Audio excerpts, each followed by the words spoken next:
Bonjour, ici Denis Charland, enseignant en technique d'usinage. Aujourd'hui, je vais vous montrer comment convertir des fractions en décimales et comment convertir des décimales en fractions.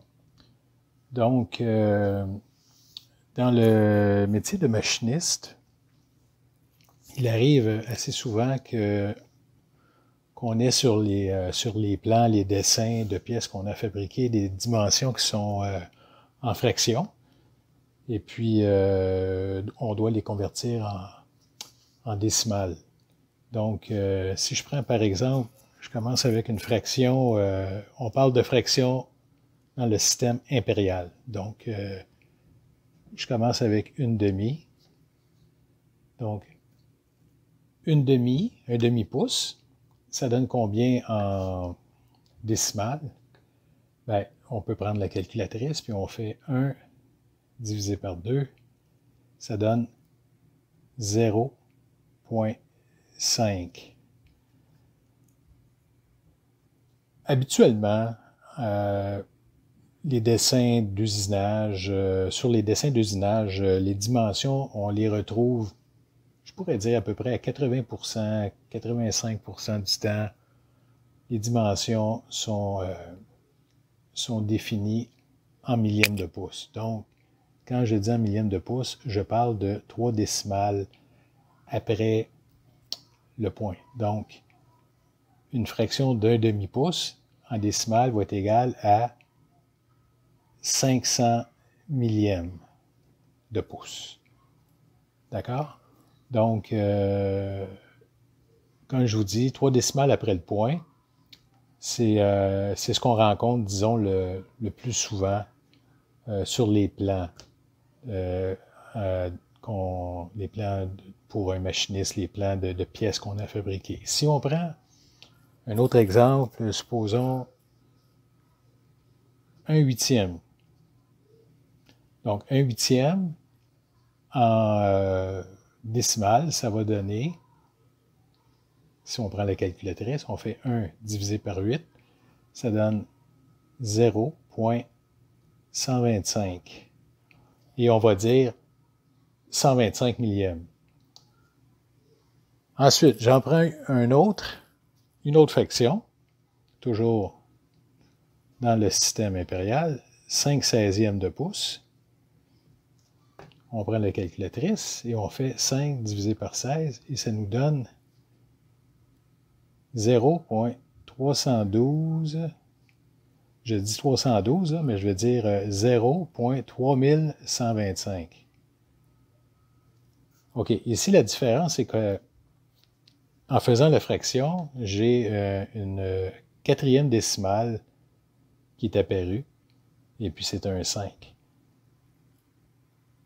Dans le système impérial, comme je vous ai dit, en général, on utilise les millièmes de pouce, donc 3 décimales après le point, mais il arrive assez fréquemment quand même qu'on aille jusqu'à 4 décimales pour aller chercher, disons, des ajustements plus précis, des cotes plus précises. Donc, on va se rendre à la quatrième décimale. Et ça, on appelle ça des dixièmes de millième. Mais ici, si je prends ma fraction de 5 seizièmes, que j'ai convertie en décimale, cette dimension-là, je vais la nommer de cette façon-là. Je vais dire que c'est 312 millièmes et 5/10. Et je ne dirais pas 3125 10 millièmes de pouce. On ne dit jamais on nomme jamais ça de cette façon-là, 3125 millièmes, 10 millièmes de pouce. On va plutôt dire 312 millièmes et 5/10. On va en faire une autre, supposons 3/64e de pouce, 3 sur 64, 3 divisé par 64, ça donne 0,04685. Bon, si on se rend à 4 décimales, ce qui est le maximum en général pour les dimensions sur les dessins, pour les dimensions impériales, les dimensions en pouces, Donc ici, on arrondirait notre 8 à 9, parce qu'après le 8, on a un 7. Donc, ici, on pourrait nommer cette dimension-là. On dirait que c'est une dimension de 46 millièmes et 9/10. D'accord? Maintenant, si on fait l'inverse, ça ici, ce que j'ai fait, je suis passé d'une fraction, je l'ai converti en décimale. Si je fais l'inverse, je reprends, disons, le premier exemple, je fais 0,500 millièmes. Je veux savoir combien que ça donne en fraction. Donc, à ce moment-là, on peut encore une fois utiliser la calculatrice à condition d'avoir sur notre calculatrice la petite touche ici qui est la touche ABC. Et puis, en seconde fonction, sur le dessus, ici, on a petit d sur petit c. Donc, la façon de le faire, c'est ce que vous faites, c'est que vous tapez sur votre calculatrice 0,500, supposons, vous faites égal. Après ça, eh bien, vous faites seconde fonction, puis vous pesez sur la touche ABC. Et puis ici, on voit qu'on a 1 sur 2, donc une demi. Donc ça, c'est une façon quand même assez rapide de faire la conversion avec la calculatrice. Si on prend le deuxième exemple, ici, on avait 125 millièmes. Donc, encore une fois, on fait 0,125 égale seconde fonction petit d sur petit c, et ça donne un huitième. Donc, on est passé de décimale à fraction. Maintenant, on va prendre 312 millièmes et 5/10. Donc, 0,3125 égale, deuxième fonction, ABC, 5/16e. Maintenant, le troisième. Étant donné, comme je vous ai dit tout à l'heure, sur les dessins, sur les plans d'usinage, on va vous donner des dimensions arrondies à la 4e décimale pour les mesures en pouces. Ça va être, disons, le plus loin qu'on va aller à 4 décimales. Donc, si je prends mon 46 millième et 9/10 ici, je fais 0,046 et 9/10. C'est 46 millièmes et 9/10. Je prends ma calculatrice, je fais 0,046 et 9/10 égale, je fais seconde fonction ABC. Ici, on peut s'apercevoir que ce qu'on a comme fraction, là, c'est 469 10 millièmes. 469 10 millièmes ou 469 sur 10 000. Donc, ça, c'est une fraction qui est inutile pour nous pour le métier de machiniste. Ça ne veut rien dire, là, c'est trop compliqué. Donc, disons que c'est pas standard, c'est pas une fraction standard. Le problème, c'est qu'ici, avec la calculatrice, on a rentré comme valeur 0,469, mais le 9, il découle de notre 46875. Donc, si sur un dessin, vous avez une dimension, et puis c'est écrit 0,0469, puis vous voulez savoir combien que ça donne en fraction, par exemple, vous ne le saurez pas, là, parce que vous n'êtes pas capable d'utiliser votre calculatrice. C'est sûr que si je fais 0,046875 égale seconde fonction ABC, on voit que ça donne 3,64. Bon, la façon de se sortir de ce petit problème-là, c'est d'utiliser les tables de conversion qui sont offertes sur des petites cartes.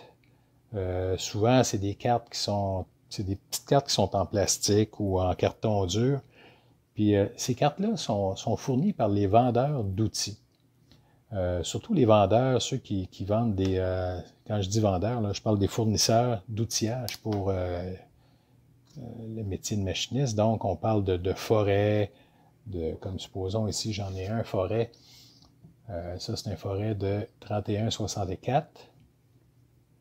31,64. Ici, j'ai un petit forêt qui est de 21,64. Donc, les vendeurs d'outillage donnent littéralement ces petites cartes-là. Et puis, dans votre formation, en général, votre enseignant va vous, en début de formation, il va vous donner cette petite carte-là parce qu'il y a plein d'informations que nous verrons plus loin dans la formation, mais aujourd'hui, on va se concentrer seulement sur la conversion décimale versus fraction. Donc, si je reprends mon exemple ici de 46 millièmes et 9 dixièmes, donc ce qu'on fait, c'est que ici on voit là, on a des colonnes. On commence avec les plus petites dimensions ici. Donc dans la colonne ici, avec les chiffres en rouge, c'est là qu'on va avoir nos fractions de pouces. Dans la colonne qui est à côté, avec les chiffres, les nombres en noir, c'est la valeur décimale. Donc, si on prend le 46 millième et 9/10, ici, on le voit qui est plus foncé que les autres. C'est parce que c'est des dimensions standards. Donc, on voit ici, on a 0.0469. Et puis, on voit sa conversion fractionnaire qui est de 3,64. Donc, si on vous demande de convertir 0.0469, on a vu que ça ne fonctionnait pas avec la calculatrice. Eh bien, à ce moment-là, ce qu'on fait, c'est qu'on utilise des tables de conversion. C'est une façon rapide disons, quand même assez rapide de le savoir. Puis c'est sûr qu'à la longue, les dimensions, les fractions, vous allez être capable de les convertir, vous allez les apprendre par cœur à force de travailler avec. Vous allez savoir qu'un quart de pouce, bien, ça donne 250 millièmes. 3 huitièmes de pouce, ça donne 375 millièmes. C'est quand on arrive dans les 64, les 64e, c'est là que c'est un petit peu plus, disons qu'on a moins tendance à s'en rappeler, mais à force d'utiliser ces dimensions-là, vous allez venir qu'à les savoir par cœur. Donc, si je prends un autre exemple, supposons vous avez la dimension en décimale 0.265 et 6 dixièmes. Donc, 265 millièmes et 6 dixièmes. Je veux savoir ce que ça donne en fraction. Si j'utilise ma calculatrice, j'y arriverai pas parce que cette valeur-là a été arrondie. Donc, ce qu'on va faire, on va prendre notre petite carte avec la table de conversion dessus. Puis on va les voir ici qu'on a 200, ici on voit là qu'on a 265 millièmes et 6 dixièmes qui donne 17,64. Donc, c'est la façon, disons, une des bonnes façons de convertir les fractions en décimales. Ça, c'est plutôt facile avec la calculatrice. Et si on veut faire l'inverse, de décimale à fraction, à une valeur fractionnaire, à ce moment-là, pour disons, les décimales qui sont jusqu'au huitième de pouce, on peut s'en rappeler, comme supposons 3,32. Comme ça, là, je vais de mémoire 3,32. Je sais que ça donne 80, on dit toujours 93 millièmes. Donc, 93 millièmes, mais en réalité, si j'utilise ma calculatrice, puis je le fais de façon précise, 3 divisé par 32, voyez-vous, ça donne 93 millièmes, 7, 5. Donc, si je l'arrondis à la quatrième décimale, En réalité, j'aurais dû l'arrondir à 94 millièmes. Donc, si je prends ma carte, ici, avec la table de conversion, 0.094, ici, on devrait avoir même 0.093 et 8. Donc, si on s'en vient ici, on a, voyez-vous, ici, on a 93 millièmes et 7 dixièmes qui donne 3,32. Donc, voilà, c'était ce que je voulais vous montrer. La conversion des fractions en décimales et la conversion des décimales en fractions. Merci beaucoup et à la prochaine.